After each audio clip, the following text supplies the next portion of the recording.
roads are very bad. So to access it, sometimes there's a limit to where the cars can get to. So you have to go there on foot. Some of them take 1 hour, 2 hours in some cases, but we just have to get there at least so that they can get services.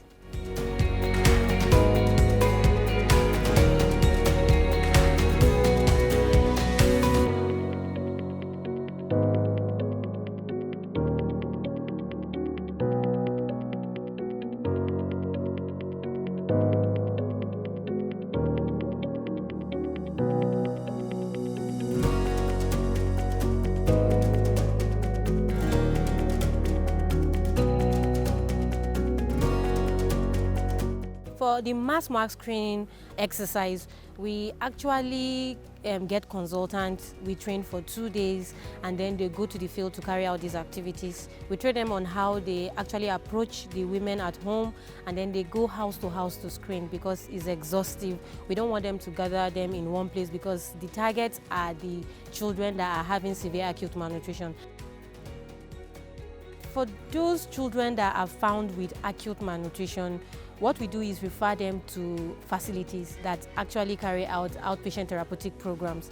So when they go there, we screen them and provide them with RUTF. So for the psychosocial support, we conduct one-on-one counseling at facilities on OTP days.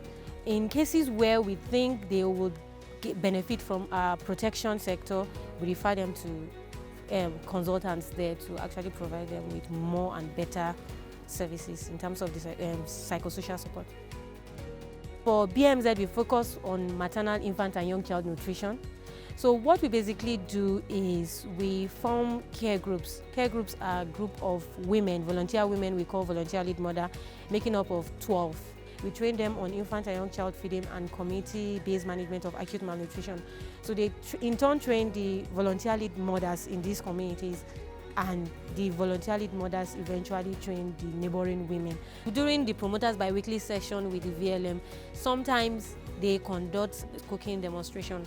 The cooking demonstration is meant to guide the women on how to prepare adequate complementary food, not taking out the fact that they need to also emphasize on continuous breastfeeding, but how they can use the food, local food they have, to complement the breastfeeding that they are doing for their children. So most of the food that are being prepared are picked from the community themselves. The women tell us what kind of food they prepare, they break it down for us, and then we try to modify the food in such a way that it can be suitable for the child that is going to be taking it. Wannan sweet pepper ne, barkonon nan bai da zafi, kun san tattashi ai manyan sa da shi ne ake aiki, amma in kuka yi musu amfani da mai zafin nan zai iya murda musu ciki, damuwoyi da yawa. Mun gane ko? Plan International is also installing water pump in health facilities to support their OTP program and SC program in facilities where they do these activities. So to be able to make their work easy and to also give the people in the community opportunity to be able to have access to clean water, Plan International has provided them with a solar water pump to help support their activities and the people of the community.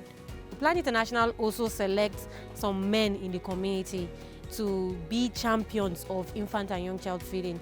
This group forum is used by Plan International to reach out to fathers to be able to be more aware and be more involved in infant and young child feeding. Conduct community visits to ensure that the neighboring women are implementing activities that they've been taught during their meeting with the volunteer lead mothers.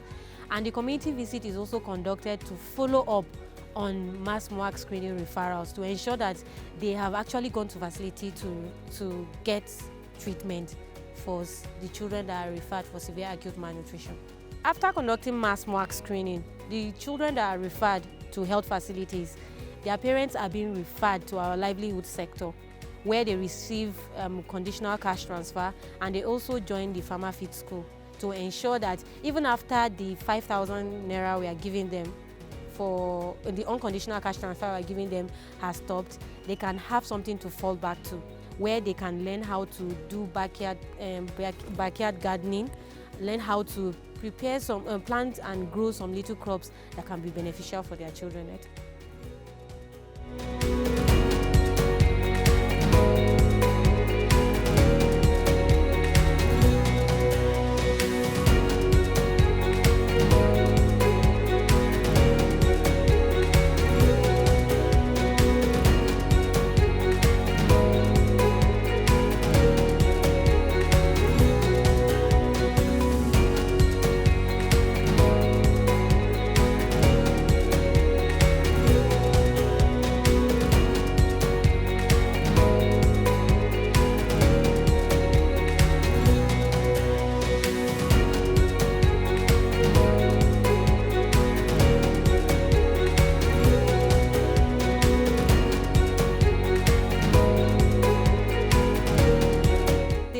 saying they are very happy that we came into the community and they've seen changes, especially in the children, some of the volunteer lead mothers that give birth during our program. They saw the difference between the children they have given birth to in the program and the children they have before the program came into Michika. There's a lot of difference. They don't purge as much as they used to. They don't have to visit health facility as frequent as they used to. And now they know that when a child's stomach is a bit big or the child is slimming down, they know that they can go to health facility and they can access care. It's not enough to actually walk from the health facility. We needed to tackle the problem from the community, that's from the grassroots. So thanks to Plan International for creating that platform and the opportunity to be able to do that.